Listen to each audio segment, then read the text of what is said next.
Strand. Read all about it in Strand.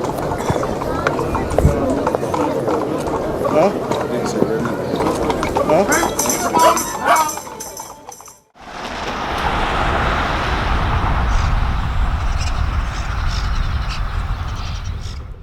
I'm standing in a postcard. 100-something years ago, there was a picture taken here, and there would have been a lot of people walking up and down the street. They would have been wearing black, and there would have been horses and carriages.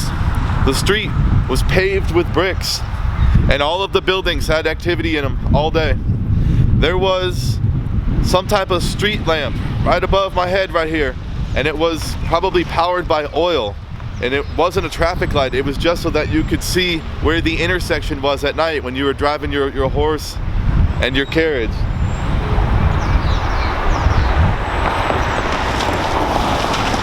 Today, we're gonna go back in time even further than that. We're gonna go back probably 200 years. So there's some amazing things I wanna show you. We gotta go that way. There's a frozen lake. We gotta cross that frozen lake to get where we need to go. And so, don't cross ice by yourself. There's a bunch of people out there and they're watching me, so we got to go that way.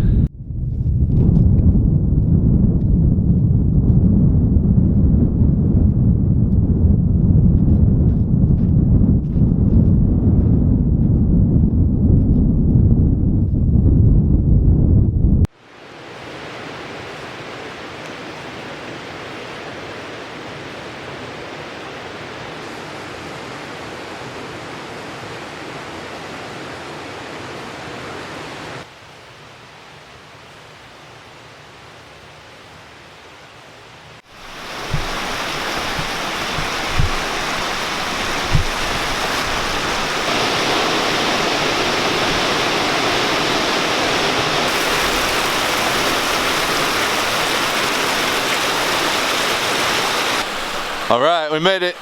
We gotta follow this little creek that way. And then we'll come across some really old trees. They're gigantic. There it is. Gigantic tree. It's really old. How old is that?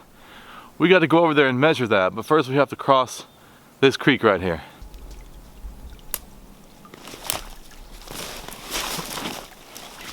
That's way too slippery. There's no way that we're gonna do that. We're gonna have to find another crossing down there.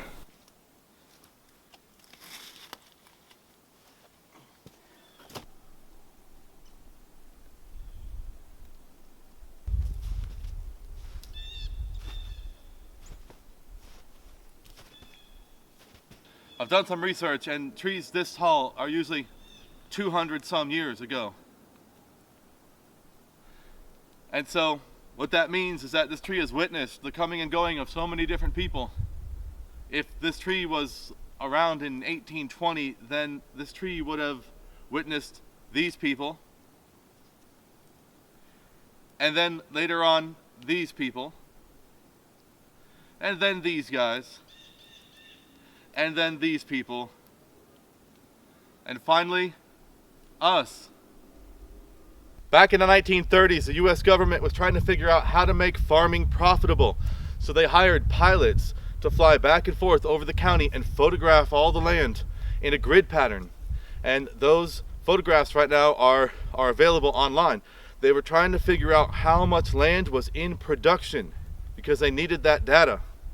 And the strange thing about those photographs is that there's no trees. Back in the 1930s, most of this had been logged extensively. There's no forest, no woodlands, just a couple scattered trees. There's also no deer back then here. They were extinct at the time here because they didn't have the habitat. So several times in the history of this tree, there's been a logging crew that came right through here. And they had all their logging equipment, and they looked at this tree and they gave it 5 seconds of thought, and they said, no, not what we want. If we wanted to know how old this tree was, we could cut it down and then sand and polish the stump and count the individual growth rings, because every year the tree grows about this much, and it happens because of two different types of cells in the trees. Underneath this bark right here, there's two cells that regrow every single year.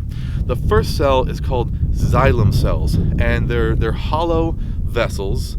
It's microscopic, and they're all stacked up on top of each other, and their job is to transport water from the roots all the way up into the canopy. The next set of cells, which is outside of the xylem cells, those are called phloem cells, and they're very similar. They too are hollow vessels that are all connected together, and their job is to transport sap from the top of the canopy, which is manufactured by leaves, and so that sap is transported down the trunk to the roots. And so it's a very slow movement, sap going down and water going up. Now every year the tree grows a new set of xylem cells and phloem cells. The xylem cells, when they're replaced, they die and they're crushed. The tree then fortifies those crushed xylem cells with a chemical called lignin, and that is what makes wood hard. And so the phloem cells, they do something similar, but instead of getting crushed and formed into wood, they get cracked. They die, they flatten, and they get pushed outward. And so that's what makes the bark.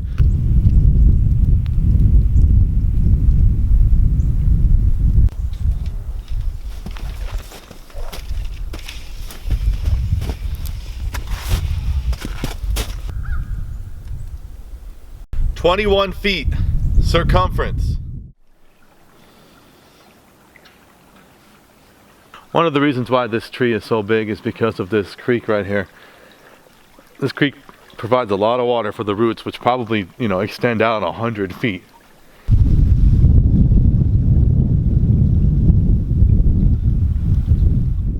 During the summertime, we'll come back here and we'll go down this creek in a kayak or an inner tube, and we'll bring camping stuff and we'll camp underneath this huge tree.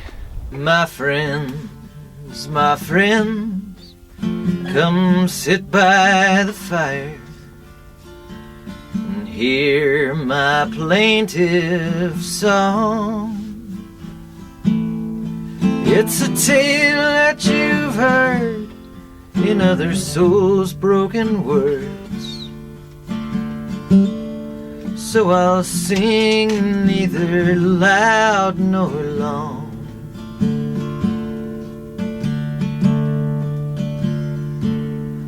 I am the lone daughter of one Howard McLean. My mother bore me as she died,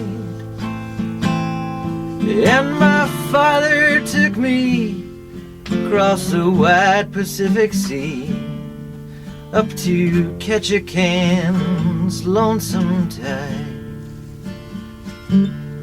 We worked among the lumber camps. I cooked while he brought the spruce down. Well, thank you for joining me on that adventure. That was fun. It's a lot of work to climb over the hills and cross the creeks and set the camera up and take the camera down, but it's worth it because when you come out here you get a chance to calm down and think about something. Wintertime is not bad. There's no mosquitoes or stinging nettles. Humidity is whatever it is right now. It's tolerable, so I'm happy with that. It'll be a while before we get another chance to go metal detecting or bottle digging. So the next thing that we're going to be able to do is go creek walking, so we'll probably try that next, creek walking for artifacts. So thanks for joining me. I'll see you next time. And need was a word that our home never heard. Our good days of plenty were long.